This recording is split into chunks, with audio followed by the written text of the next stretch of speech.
I've thought about it, and I've had other people express their concern over eternity.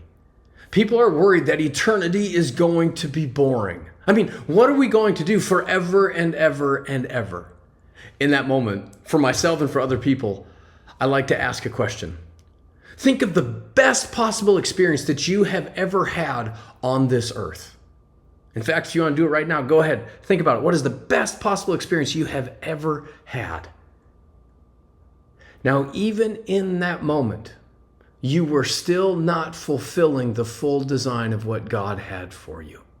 When we get to heaven and spend eternity with Him, we will be constantly, perfectly fulfilling the design that God created us for. We haven't experienced joy. We haven't experienced adventure. We haven't experienced laughter or happiness until we get to eternity. Eternity will be the exact opposite of boring. It will be the most amazing experience that we will have forever and ever. I can't explain enough, but the reason I'm sharing all this with you is today in our reading, we get a glimpse into a part of what we will be doing in eternity. And what we will be doing is worship. In Revelation 5, 8 through 14, we see that the elders that are surrounding God's throne are giving gifts. But when they are giving these gifts, they make it very clear who they are giving the gifts to. Here's what it says in Revelation 5, 8 through 14. Let these words sink in as we finish off our series about who you are giving to. It says, and when he had taken it, the 4 living creatures and the 24 elders fell down before the Lamb, that's Jesus. Each one had a harp, and they were holding golden bowls of incense, which were the prayers of God's people. And they sang a new song, saying, you are worthy to take the scroll and open its seals, because you were slain, and with your blood you purchased for God persons from every tribe, language, and people and nation.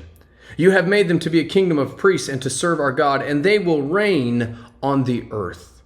Then I looked, and I heard the voice of many angels, numbering thousands upon thousands, and 10,000 times 10,000. They encircled the throne and the living creatures and the elders. In a loud voice, they were saying, worthy is the Lamb who was slain, to receive power and wealth and wisdom and strength and honor and glory and praise. Then I heard every creature in heaven and on earth, under the earth and the sea, all of them saying, to him who sits on the throne and to the Lamb be praise and honor and power forever and ever. The 4 living creatures said, amen, and the elders fell down and worshiped. Worship is simply when we come to God with everything that we are and we give it all to Him. And the reason we give it to Him is because we know who He is and what He has done for us and why we get to worship Him. My question for you today is a genuine one that I want you to think through. Am I living for the eternal God? Am I living now in light of eternity? Am I worshiping God to the best of my ability now, like I will one day when I am in heaven forever? That's who we get to give to. That is who we get to worship. That is who we get to give our attention to. That is who we get to trust. Never let what you give, when you give, how you give, or why you give become more important than who you give to.